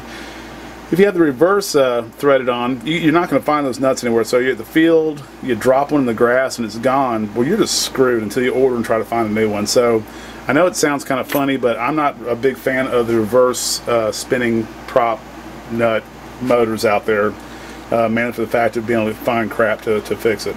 So if you do want to have the reverse things, I would recommend you try to find some reverse nuts, order them, and have them in your box, so when you do lose it, you're not screwed. So that's my spiel on the reason I always have the clockwise tightening type motors, is that they're all the same. I got plenty of extra nuts. It sounds kind of funny. But I got that in my box. I'm good to go. I know these props don't exactly match real well. I should have used blue props, but these were balanced already, so I was lazy. And we're gonna go with these. So I'm gonna, like I said, I'm gonna tidy up all the wiring, put some zip ties on it. It's tight, and I'll be right back. Okay, before we go crazy about tightening all your wires and stuff, let's go ahead and slide this bad boy on. My wife's calling me. Let's see what she wants. Hey, baby. Hey, how's it going? Going good. Just doing a build video here, so you're on live. Okay. Say hello to everybody. Sorry? Say hello to everybody. Hi, everybody out there watching this video. Awesome. All right, I'm cutting the camera off. And we're back. Okay, so we need to put the strap on before we start tucking all these wires. It's going to get a little bit tighter on the inside. So basically you want to put the strap and see, okay, which way does it go? Well, it doesn't go that way. It goes that way to tighten up. So you got to kind of think about it when you put it in the, and make sure you keep up which way it needs to go. So it's going to take and slide it through, depending on how much crap you got in the way, whether it'll go through nice and easy and be nice. In this case it is. So basically that's it. You got that going through, now you can tidy up the wires. Because once you start pushing these wires inside of here, it's going to get a little bit more tighter. So kind of, you might want to actually have that all the way up to here when you tighten up all the wires, because you want the buckle to be up here. So either way, I'm tightening it up, and I'll be right back. Okay, got it all buttoned up. Zip tied the wires here. We tucked all the wires down through inside of here. We also zip tied the beeper to the side here, pointed straight down. I use Velcro to attach the receiver in, so I can pull it back out if I have to rebind it for something else. What else? I put a little Velcro in the front in case I put a 4-cell battery up here. Got a little Velcro up underneath it, kind of crooked, but it's in there for the battery to kind of help secure it a little bit better. And it's ready for a test flight. I'm going to test fly this thing in live. I'm not going to, something goes wrong, it's going to go wrong on film. It's not going to be, you know, fixed and then I'll fly like, oh wow, it works great. So I'm going to go to the GoPro camera and we're going to take it outside and give it a spin. So I think everything's right, counterclockwise, clockwise, clockwise. And we know all the radios were set up correctly, so let's I'm going to take it outside for a little spin and we'll see what happens. Oh, I'm going to go over the FPV part of this on a different one, but in general, you know, we already talked about, you take the 3 screws out of this, 1, 2, 3, and you replace it with the stupid, guess I shouldn't beat up our new copter, huh? So you basically replace it with these in here, and you can hook your camera here, transmitter here, and we'll go over that. I'm going to do a complete FPV video setup thingy, so we'll go test her out. Okay, this is going to be the very first flight. Turn your radio on first. On my honor as a gentleman or a multi-rotor pilot, whatever, this is the actual very first flight. I've never, this will be, if it screws up, we'll screw up on film. So I've got the GoPro set to kind of a, okay. So hopefully this will all, it's not a good sign. Oh, I hit the menu button when I put it down. Safe. Alright. It's pretty good. Got a tiny bit of yaw trim I need to put in, just some, like a smidget. I'm pretty happy with that. Trim looks like it's good. I'm going to flip on auto level. And auto level's not working at all. Why is auto level not working? Let's see if we can figure that out real quick. Well, let's fly it around.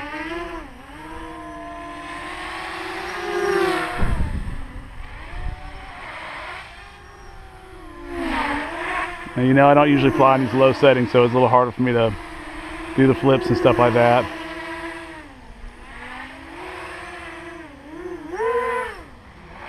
Yeah, it's hard to stop it. Like I said, the controls are kind of slow right now. That's full stick, full stick, full stick.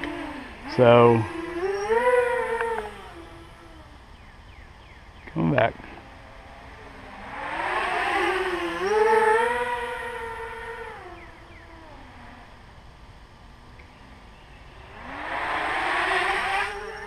Oops, I almost screwed up. Like I said, didn't have a lot of control for me just yet. Now I do notice it's pitching back a little bit, so it needs to have the battery more forward. So without a camera and all that stuff on, it probably is better to put the battery on top of it. So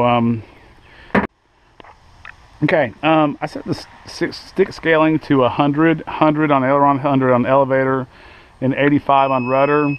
What you're going to find is I'm going to be really twitchy with this thing because I have no expo on it yet. Yeah. So, see, I'm kind of having a hard time just kind of, just a little minute touch of the stick will make it, you know, it's hard to keep a good center smooth. So what expo does is it takes the center of the stick and it makes it much smoother. But I can flip it, but I can't make it stay nice and pretty on a hover. I could if I really practiced, but I don't want to do that. So what I'll do is I'm going to add expo to the radio now before it breaks something. So we'll go back in the main, go to DR and expo, which is on this radio is the third one down. And on aileron, we're going to put the percentage of expo up to 50%. And back up to channel, go to elevator, same thing, 50%. Now I'm going to leave the rudder alone because it's not too hard. So now we got expo on, so now my center's nice and smooth and easy to go back and forth. I mean, it's just, it makes the center really, really, you know, soft. But I can still loop it and roll it. Still not up to my normal speed, but it'll fly a little more like I'm used to.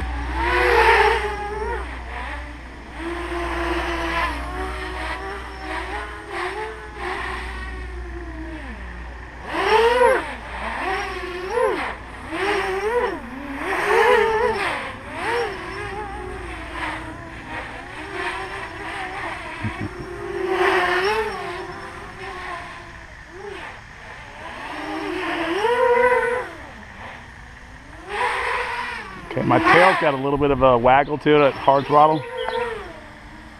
You know, I didn't see it that time, but I saw it a second ago.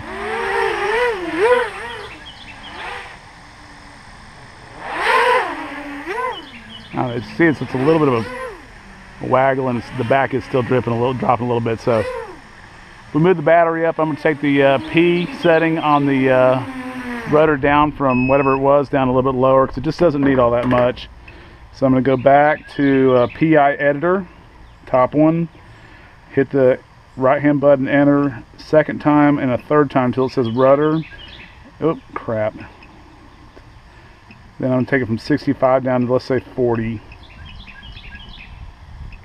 Try that and see if it's better.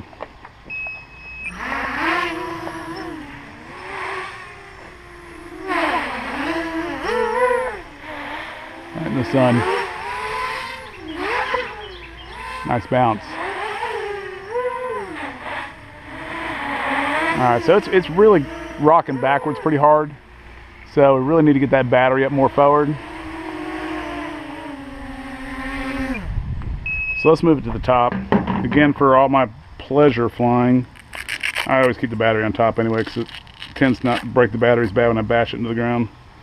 So let's put it over here. The wire's a little bit long for this setup, but crap, and I hit the menu button again too. Alright, so I think that'll clear. And that should fix my little... Yep, straight up now.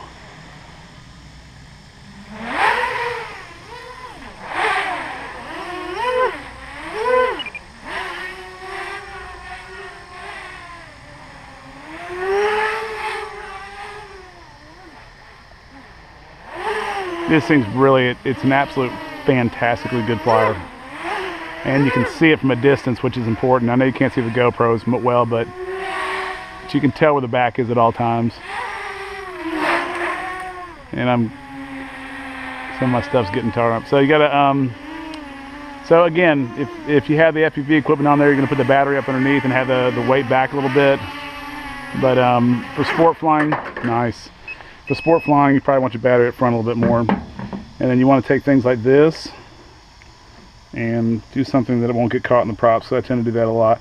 Listen, just for fun, I'm going to go ahead and put some three-bladed 5.4 props on it and see how it flies different. Then you know, see what kind of torque, because that's full throttle to give you an idea. Oh, that went all over the place.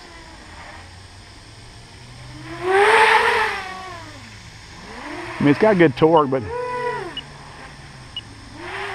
I want to see how well it does with the three-bladed props and stuff like that. But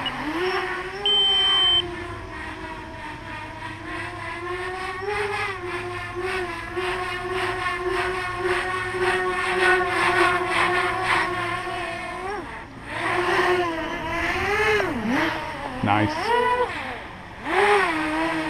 Wouldn't do that with a full-size copter. Alright, we're going to go try the 3 blades and we'll see how that does. Battery and 6x 4.5 pitch props. This one's going to be with 5-inch props with a 4-inch pitch and 3 blades on 3 cell. I've never done it before, so first time you, first time me. These should be very quiet. That's one nice thing about them.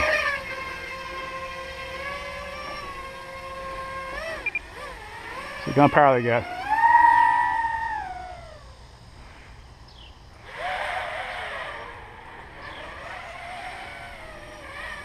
Okay, well the auto level works now. I don't know why. So let's turn on now it works all the time. Great. So I've done something to it. Let's see what I've done. now it's off. Yeah, now I can flip it.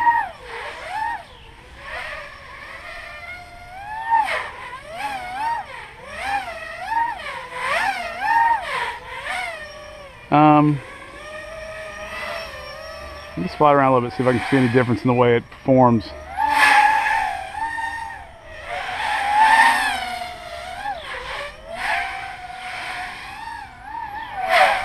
Sounds better. I mean, the 3 blades do sound better than the 2 blades. They seem to be real precise.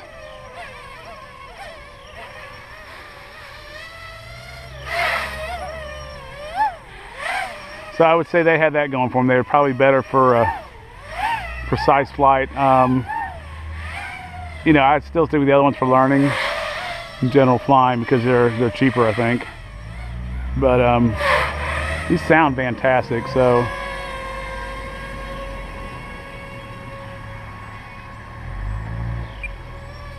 I had to make a little bit of a trim change on it.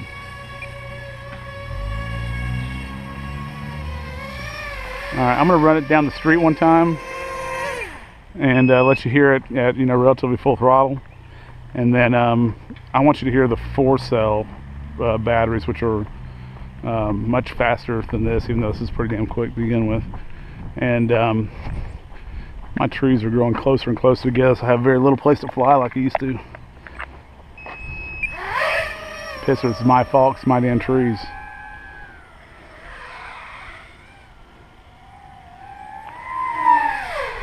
Oh, almost got a tree. So, it's fast. See the pants, I would guess probably 50 miles an hour, even though I didn't quite get the full throttle on that one. That was full, but again, I don't have a place to fly it.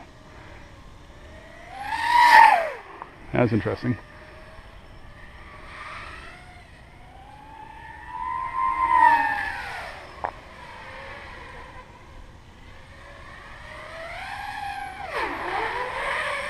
So I'm going to throw some 4-cell birds up for you, and a little bit more stick scale, a little bit quicker to respond to my own personal stuff.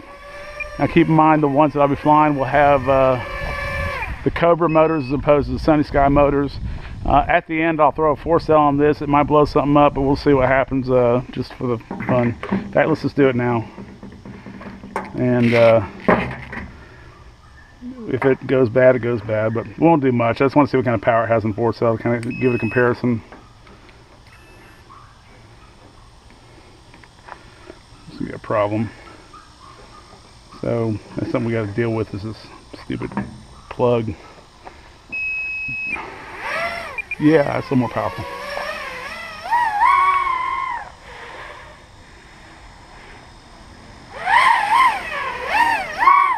See, this seems pretty damn good.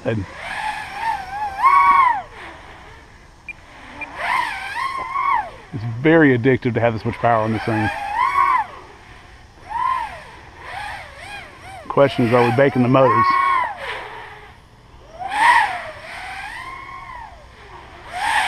This is like going from a Camry to a BMW. I mean, it's so freaking fast. You see the motors feel hot. This is definitely not a recommended thing at all to do.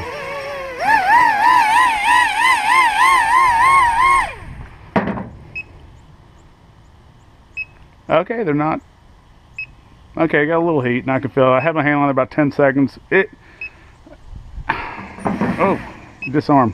Okay, I don't think I suggested, but I'm going to try the same battery on the Cobra motors and do the same damn thing. Hold on. All right, here's the Cobra motor with on 4-cell with the same props.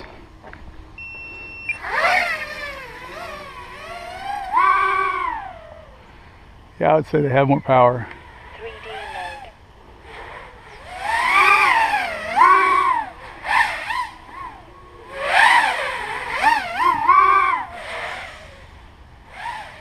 That's crazy.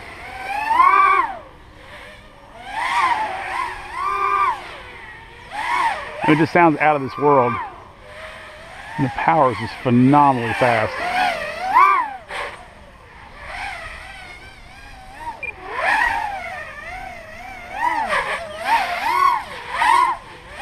Unbelievable.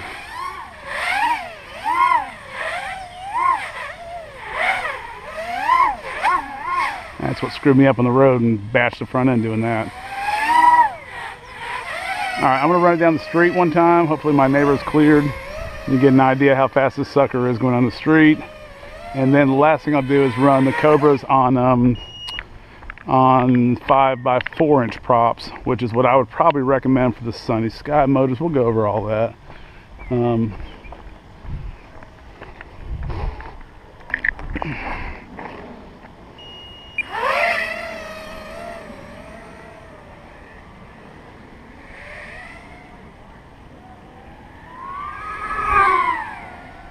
Yeah, really quick.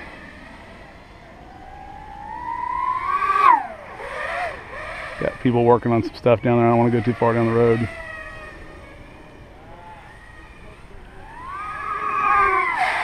Almost got a tree, or almost got the light lamp. Just come up the road one time. God, this thing's quick.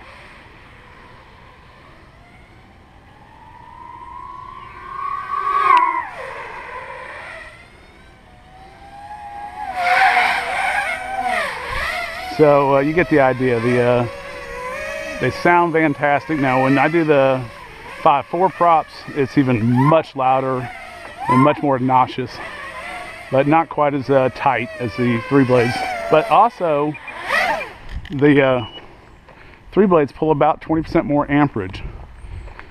So that's something to consider right there. All right, keep in mind this one's got all the FPV gear on. It's got a transmitter, antenna, and a camera. So it's a little bit more weighted down, so keep that in mind as we watch this. This is with the HQ props. They're 5" by 4" pitch. On 4 cell, on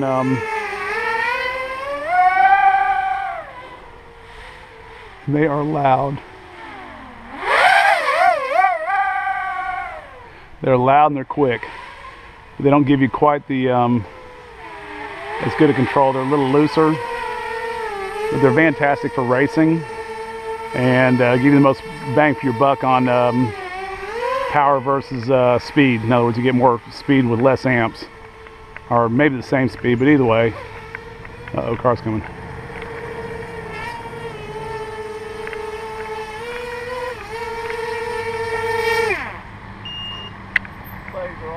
How you doing? Hey, what happened to the power? Okay, so this is again HQ props, 5x4 inch, with camera and transmitter everything on it. Guy's gone now, so I can get a little bit more.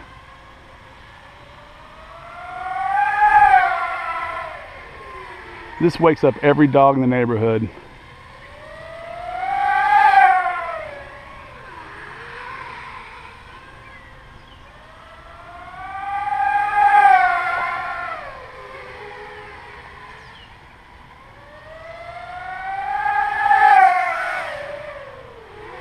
Recommendations is for learning. I would say the 6x4 props that I sell, or 6x4.5 props that I sell on 3-cell battery on the Sunnysky motors is just fine and dandy. If you use speed controls that can handle the 4-cell, which all the ones that I talked about can, I would recommend doing the Sunnysky motors, which are these motors, on 4-cell with a 5x4 inch prop, which is this prop right here. I don't see any reason they wouldn't handle that. It'd make a lot of noise, it'd be a lot of fun, and go pretty fast. The Cobra motors are about 10%, maybe 15% quicker. They're just hard as hell to find right now. So if you can find them, get them. If you can't, Sunnysky will do you for 95-98% of all the good things you want to do. So in closing, this is absolutely a high on my favorites, if not my most favorite copter I've ever built. It can do everything. It'll fly on a 2200 milliamp battery for pleasure, fun, FPV, whatever you want to do. You can tell where it's going whenever you're just flying it without the camera. You can actually see the front and the back. It's pretty apparent here. And it's small. I mean, and I think it'll take a hell of a beating, as we discussed about the bottom of this one. It hit the ground. This one hit a pole 3 or 4 times at the FPV event. I mean, I literally smacked it right in the front. I got a little damage right there, but the camera's protected. I think it's going to be a great little FPV learning tool. Some racing. It may not be as quick as the 4-motored ones, but you know, it's pretty damn quick. So you guys let me know what you think, and I'll talk to y'all later. Bye-bye. And in case anybody's wondering, it ended up being nothing wrong with the copter, wiring, or anything else. It ended up, for some reason, my radio put the gear switch on the other side of the radio than it normally is. Now it's working fine with the right gear switch. It was, for some reason, on this switch, and I've never ever seen it do that before. But now it's on the correct side, and it works. So, just so I wouldn't leave you hanging there.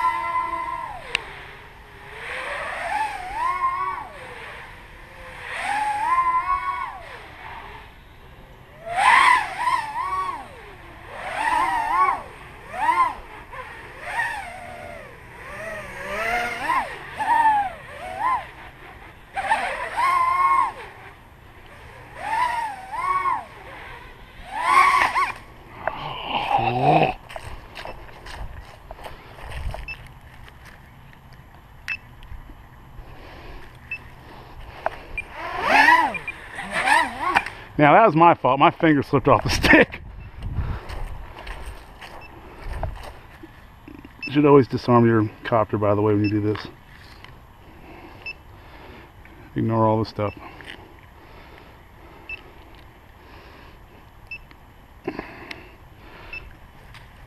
Oh, yeah, that ain't gonna work. I don't think it is. Nope. Nope. That's off now.